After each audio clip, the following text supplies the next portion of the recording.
Wala sa talent yan. Nasa sipag yan. Sa ating buhay, marami tayong kilala na mga tao na magaling naman. Grabe ang talent. Grabe ang mga abilities nila. Minsan, nagugulat ang mga tao sa paligid niya na may kakayanan pala silang gano'n. Kaya pala niya ng gano'n. Pero bakit gano'n? Bakit gano'n ang kalagayan niya sa buhay? Bakit parang hindi match? Bakit parang hindi niya mapakinabangan ang talent niya? Kasi nga, wala sa talent niya. Nasa sipag at attitude yan. May mga taong kahit ilang beses mo nang binigyan ng chance, nabigyan ng chance ng buhay, bakit parang hindi umaangat? Parang hindi nagle-level up.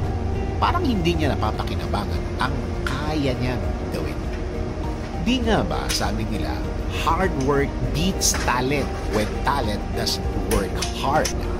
Kailangan talaga ng tamang plano at approach sa buhay na ito. Gamit mo ang iyong talent. Kung hindi, walang mangyayari niyan. May mga pagkakataon naman na nakikita mo na walang katalent-talent ang isang tao. Pero nakikita mo na